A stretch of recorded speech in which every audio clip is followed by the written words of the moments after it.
오늘 성경 말씀은 마태복음 3장 13절에서 17절입니다. 13절 그때 예수님이 요한에게 세례를 받으시려고 갈릴리에서 요단강으로 오셨다. 그러나 요한은 예수님께 주님 제가 도리어 주님께 세례를 받아야 할 터인데 주님께서 제게 오시다니요 하며 사양하였다. 예수님이 요한에게 지금은 내 말대로 하여라. 이렇게 하는 것이 하나님의 뜻이다 라고 말씀하시자 그제서야 요한이 예수님께 세례를 주었다. 예수님은 세례를 받고 물에서 올라오시는 순간 하늘이 열리고 하나님의 성령이 비둘기처럼 자기 위에 내려오시는 것을 보셨다. 그리고 하늘에서 이 사람은 내가 사랑하고 기뻐하는 내 아들이다 라는 음성이 들려왔다. 오늘 본문 말씀을 가지고 제목을 세례라고 정의했습니다. 오늘 말씀에서 세례가 무엇을 의미하는지, 저와 여러분이 왜 세례를 받아야 하는지에 대해서 말씀하겠습니다. 그리스도인이라면 반드시 세례를 받아야 합니다. 예수님께서도 세례를 받으셨습니다. 세례는 내가 회개, repentance, 잘못을 뉘우치고 죄의 씻음을 받고 예수님과 연합을 이루게 되었다는 것을 확인하고 공개적으로 알리는 의식입니다. 여러분 중에 아직 세례를 받지 못하는 사람들은 오늘 말씀인 세례의 의미를 확실하게 파악하고 세례를 받기로 작정하는 시간이 되면 좋겠습니다. 오늘 본문 말씀인 마태복음 3장 13절에서 17절 말씀은 예수님께서 공적인 생애 사역을 시작하기 앞서서 세례 요한에게서 세례를 받는 사건입니다.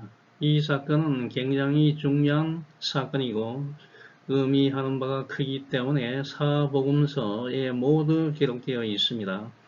오늘 마태복음 3장 13절에서 17절, 마가복음 1장 9절에서 11절, 누가복음 3장 21절에서 22절, 요한복음 1장 29절에서 34절에 기록되어 있습니다. 예수님께서 유대 땅 베들레헴에 탄생하셨다는 소식을 접한 헤롯 대왕은 아기 예수님을 죽이려고 했습니다. 이때 아기 예수님의 육신의 아버지인 요셉은 꿈에 나타난 천사의 지시를 받고 아기 예수와 부인인 마리아와 함께 이집트로 가서 헤롯 왕이 죽을 때까지 거기에서 지냈습니다. 한편 이때 아기 예수님께 경배하러 온 동방 박사들에게 속은 줄 알고 헤롯 왕은 몹시 화가 나서 예수님이 탄생하신 베들레헴과 그 근처에서 태어난 2살 이하의 남자 아기들을 모두 죽였습니다.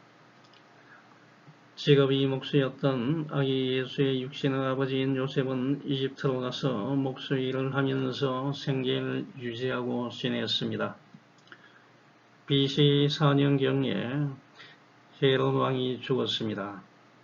이때 주의 천사가 요셉에게 나타나서 이 소식을 알리고 그 가족을 가나안 땅으로 귀환하게 하셨습니다.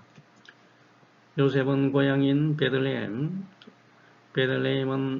예루살렘, 큰 도시인 예루살렘 근처에 있는 아주 작은 이와 같은 성읍입니다. 베들레헴에 음으로 가서 살고자 하였으나 소문에 아주 포악하고 잔인한 헤롯 왕의 아들 아켈라오가 왕이 되었다는 소식을 듣고 지역을 바꾸어서 북쪽 갈릴리 나사렛으로 이주하였습니다. 헤롯 왕이 죽은 후에 유대는 세 아들 안티파스, 아켈라오, 빌립에 의하여 분할 통치가 되었습니다. 여기가 시중이고, 여기가 이스라엘, 유대의 땅이 되겠습니다. 안티파스는 요단강, 여기 보시면 여기가 갈릴리 호수입니다. 갈릴리 호수에서 나온 물이 흘러가는 요단강, 그 다음에 이 사이에서 이와 같이 물이 갇히게 됩니다. 이 안티파스는 요단강 북서쪽인 갈릴리와 이 요단 동편 사해 북동편인 이 베레아 지역을 이와 같이 분할 통치를 했습니다. 그 다음에 빌립은 유대 남방 지역인 이두메 지역과 요단 동편의 한 지역인 드라고니스를 통치를 했습니다. 아켈라오는 유다와 사마리아, 유다, 그 다음에 이두메 일부 지역을 이와 같이 통치를 했습니다. 3형제가 이와 같이 유대 땅을 분할 통치를 하게 되었습니다. 당시 유다왕은 로마 황제의 인준을 받아야 하는데 아주 포악한 아켈라오는 로마 황제 가이사 아구스도의 인준을 받지 못하였습니다. 그리하여 이 아켈라오는 직접 로마 황제를 찾아가서 자신이 선정을 베푼다는 조건 하에서 왕위를 받았으나 이 아켈라오는 부친인 헤롯 왕과 같이 아주 잔인한 인물이었습니다.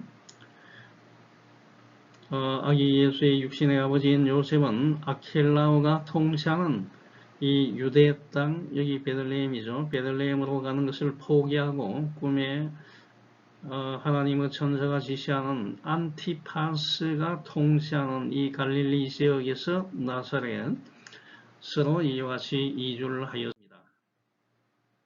이때 유대 강야에서 이스라엘 백성들에게 회개를 선포하고 세례를 베푸는 세례 요한이 있었습니다.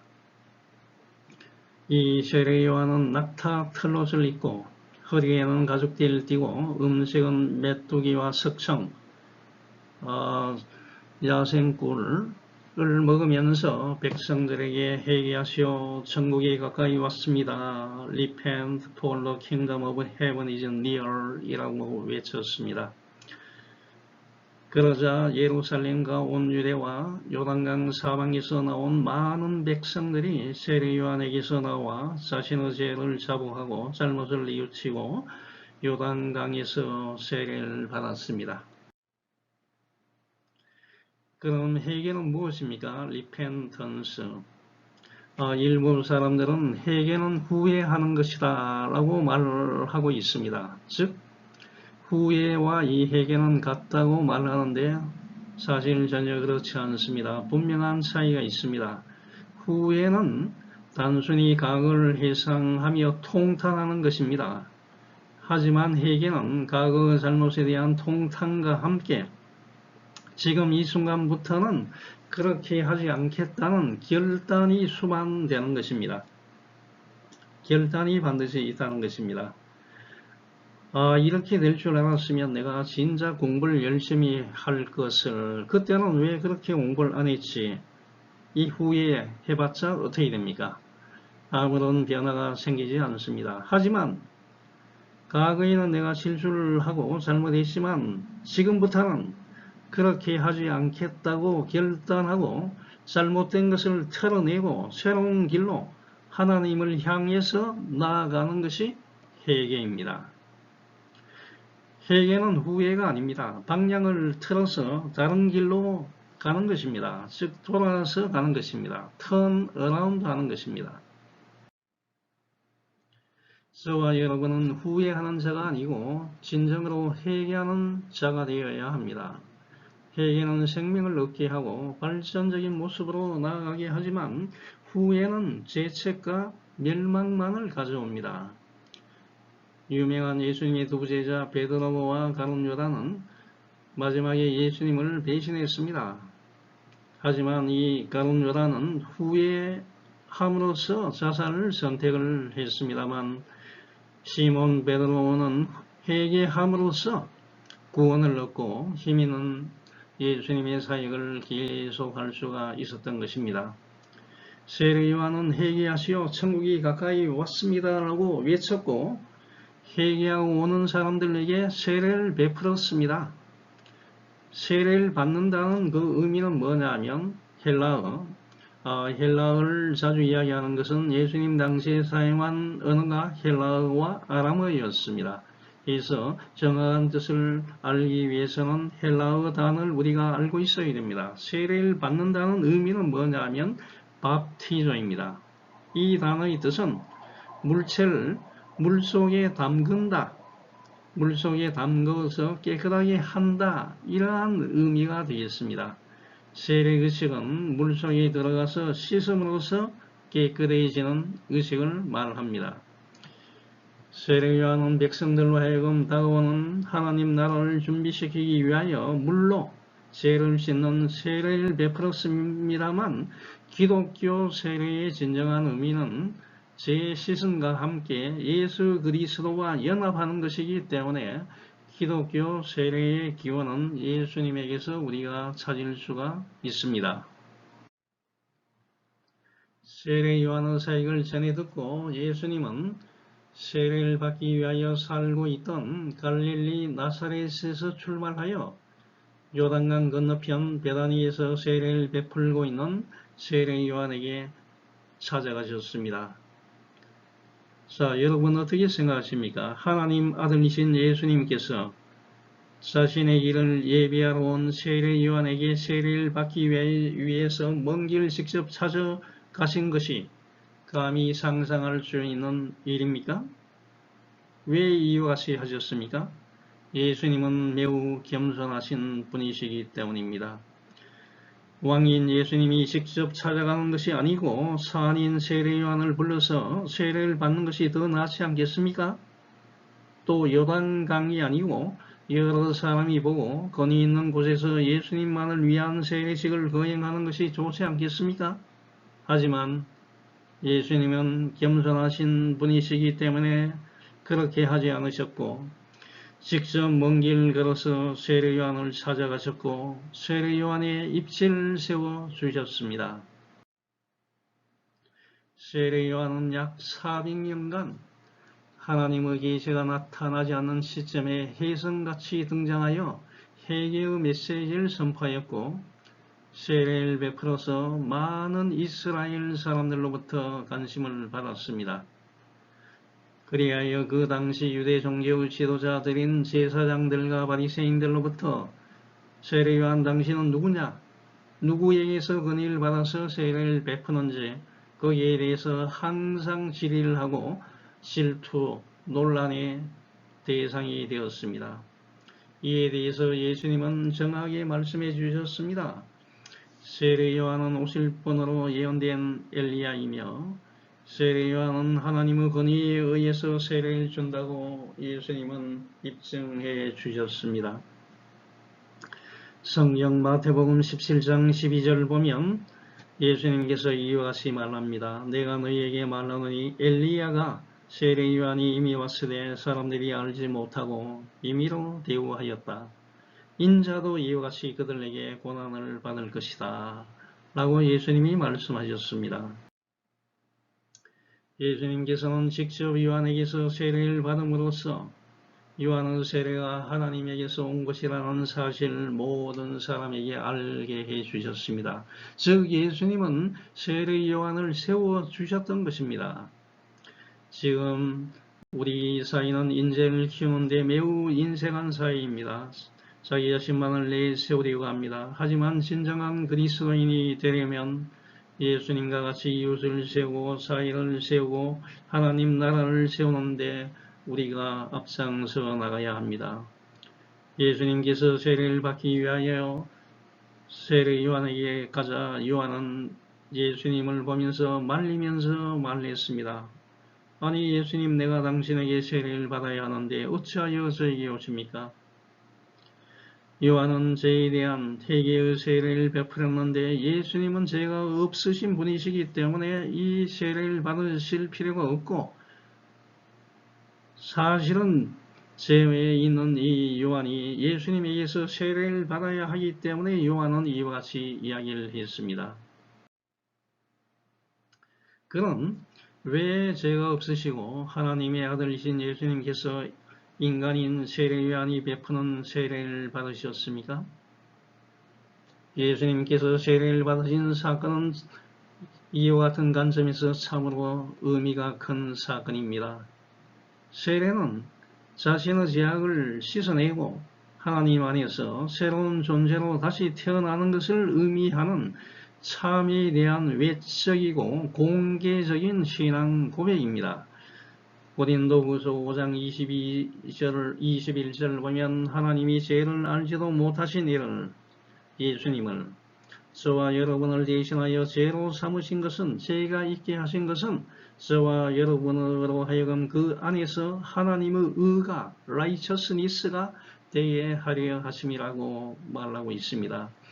또 히브리서 4장 15절 보면 우리에게 있는 대제사장은 예수님은 우리의 연약함을 동정하지 못하실 이가 아니요 모든 일에 저와 여러분과 똑같이 시험을 받으신 분이로되 죄는 없다고 말씀하고 있습니다. 이렇게 죄가 없으신 예수님께서 세례 요한에게 나와서 세례를 받으신 이유는 그러면 무엇입니까? 마태복음 3장 13절, 14절, 15절 보면 예수님께서 세례를 받기 위해 요한에게 나오자 요한이 말리면서 예수님에게 이야기를 합니다. 사실 제가 예수님께 세례를 받아야 하는데 도리어 예수님이 왜 저희 오십니까? 저는 세례를 베풀지 못합니다. 라고 요한이 말하자 예수님이 이와 같이 이야기했습니다. 지금은 그렇게 하자. 이와 같이 하여 모든 의를 이루는 것이 옳다. It is proper for us to do this, to fulfill all righteousness. 라고 이와 같이 대답하셨습니다. 그러자 세례 요한은 예수님의 말씀에 순종했습니다. 왜 죄 없으신 예수님께서 세례를 받는 행동을 취하셨습니까? 왜 예수님께서 죄인이 받아야 하는 세례를 자청해서 받으셨습니까? 예수님께서 죄인과 같이 되신 이유가 무엇입니까? 여기에 대해서 세 가지를 우리가 생각할 수가 있습니다. 첫 번째, 예수님께서 세례를 받으신 이유는 모든 righteousness를 이루기 위함입니다. 즉, 온 인류를 구속하기 위한 하나님의 계획과 목적을 이루기 위해서 예수님께서는 세례를 받으셨습니다. 예수님은 전혀 죄가 없으신 분이시지만 죄인을 구원하기 위한 하나님의 계획과 목적을 달성하기 위하여 친히 세례를 받으심으로 죄인과 같이 되셔서 십자가에서 죽음을 당하셨습니다. 그리하여 예수님은 모든 사람을 죄에서 구속하시고 예수님을 믿는 자마다 하나님께 의롭다, 죄가 없다 함을 받게 하셨습니다. 로마서 5장 8절과 11절 보면 그러나 저와 여러분이 아직 죄인이었을 때 그리스도께서 저와 여러분을 위해 죽으심으로 하나님께서 저와 여러분에 대한 사랑을 나타내셨습니다. 이제 저와 여러분이 그리스도의 피로 의롭다는 인정을 받았으니 틀림없이 그분을 통해 하나님의 무서운 형벌에서 구원을 받을 것입니다. 저와 여러분이 하나님과 원수가 되었을 때 그리스도의 죽으심으로 하나님과 화평하게 되었다면 화목을 잃은 저와 여러분이 그의 살으심으로 구원받게 될 것은 뻔한 일입니다. 그러나 이것이 전부가 아닙니다. 저와 여러분을 하나님과 화목하게 하신 우리 주 예수 그리스도를 통해 저와 여러분은 하나님 안에서 기쁨도 누리고 있는 것입니다. 라고 말하고 있습니다. 저와 여러분이 성도, 의인이라고 불리는 것은 예수님께서 죄인과 같이 되사 저와 여러분을 대신하여 죄의 형벌을 담당해 주셨기 때문입니다. 이것은 저와 여러분에게 획기적인 사건입니다. 그러기 때문에 예수님의 은총에 감사하면서 항상 죄로부터 분리된 의로운 삶을 살도록 애써야 하는 것입니다. 갈라디아서 5장 24절을 보면 예수 그리스도의 사람들은 예수님을 믿는 사람들은 육체와 함께 정욕과 욕심을 십자가에 못 박았다라고 말하고 있습니다. Those who belong to Christ Jesus have crucified the simple nature with its passions and desires. 과연 저와 여러분은 육체와 함께 정욕과 욕심을 십자가에 못 박았습니까? 두 번째, 예수님께서 세례를 받으신 이유는 예수님께서 이전까지의 사적인 생활을 끝내시고 메시아로서 공적인 생애, 공생애의 시작을 알리는 표적으로서 세례를 받으셨습니다. 마태복음 20장 28절 보면 예수님이 이 땅에 오신 목적을 분명하게 말하고 있습니다. 나는 섬김을 받으러 온 것이 아니라 섬기러 왔으며 많은 사람이 죄값을 치르기 위해 내 생명마저 주려고 왔다 라고 말하고 있습니다. Just as the Son of Man did not come to be served, but to serve, and to give his life as a ransom for many 라고 분명히 예수님은 말씀하고 있습니다. 예수님께서 죄인을 구원하기 위하여 이 땅에 오신 목적을 달성하기 위하여 사적인 생활을 마감하고 메시아로서의 진정한 공생애를 시작하는 출발점으로서 세례를 받으신 겁니다. 마태복음 3장 16절 17절과 마가복음 1장 10절 11절 보면 하늘이 열리고 성령이 비둘기 같은 성령이 자기에게 내려오심을 보았으며 하늘로부터 너는 내 사랑하는 아들이요 내가 너를 기뻐한다라는 소리가 났습니다. 이 신비로운 사건, 성령이 강림하는 사건은 예수님에게 세례를 준 이 요한도 보았다고 요한복음 1장 32절, 33절, 34절에서 증언하고 있습니다. 요한이 또 증언하여 이르되 내가 보매 성령이 비둘기같이 하늘로부터 내려와서 그의 위에 머물렀더라. 나도 그를 알지 못하였으나 나를 보내어 물로 세례를 베풀라 하신 그이가 나에게 말씀하시되 성령이 내려서 누구 위에든지 머무는 것을 보거든 그가 성령으로 세례를 베푸는 이 예수님인 줄 알라 하셨기에 내가 보고 그가 하나님의 아들이심을 증언하였노라 라고 말하고 있습니다. 예수님께 성령이 임하는 사건은 모든 사람이 볼 수 있는 사건이었습니다만 예수님과 요한만이 본 것은 그들에게만 영의 눈이 열려 있었기 때문입니다. 육적인 눈을 가지고는 볼 수 없는 사건입니다. 영안이 열려 있어야만 이것을 볼 수가 있습니다. 영안이 열려 있어야만 하나님께서 행하시는 일을 보고 이해를 할 수가 있는 것입니다. 예수님께서 세례를 받고 물에서 나오시는 순간에 천상의 변화가 나타났습니다. 하늘이 갈라지는 현상이 나타났습니다. 이것은 하나님의 특별한 계시를 나타내는 묵시적인 표현입니다. 이 사건은 단지 요단강이라는 한 지역에서만 의미 있는 사건이 아닙니다. 모든 인류 역사상 온 우주에 있어서 예수님을 통한 구원의 역사가 있음을 나타내주는 사건입니다. 예수님의 죽음과 부활을 통한 인간의 구원과 인간과 하나님을 연결하는 최상의 사건입니다. 성령이 비둘기같이 강림하신 것은 예수님께서 성령 강림하신 것을 분명히 보신 것이지 비둘기가 성령이 아닙니다. 어떤 이단들 보면 성령이 오셨다 하면서 비둘기를 잡아다가 띄우는 날려보내는 이유 같은 게 있는데 그게 아닙니다. 비둘기는 성령이 아닙니다. 성령의 내려오심은 예수님의 공생의 사역을 위한 기름 부음의 의미를 가지고 있습니다. 예수님에게는 삼중제, 왕, 제사장, 선지자로서의 이 세 가지 직책이 있는데 세례 받으실 때 성령이 임한 것은 이 삼중주에 대한 하나님의 공적인 인정이며 위임을 의미하는 것입니다. 또 하늘에서 들리는 음성이 있었습니다. 너는 내 사랑하는 아들이요 내가 너를 기뻐한다. 이것은 예수님께서 하나님의 아들이시고 하나님이 기뻐하시는 분임을 확인시켜 주는 것입니다. 너는 내 사랑하는 아들이요. 이것은 하나님과 예수님과의 관계를 나타냅니다. 요한에게서 세례를 받은 예수님은 죄 있는 인간이 아니고 하나님의 아들로서 만왕의 왕이심을 선포한 것입니다. 내가 너를 기뻐한다.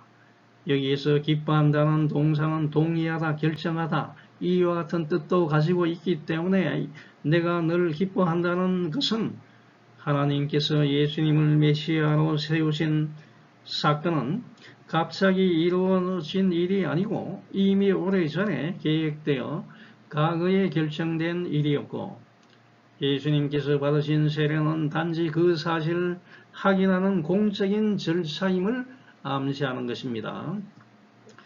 또한 이 구절은 아버지의 계획과 목적을 달성하고자 순종하는 아들에 대한 하나님의 마음을 나타낸 것입니다.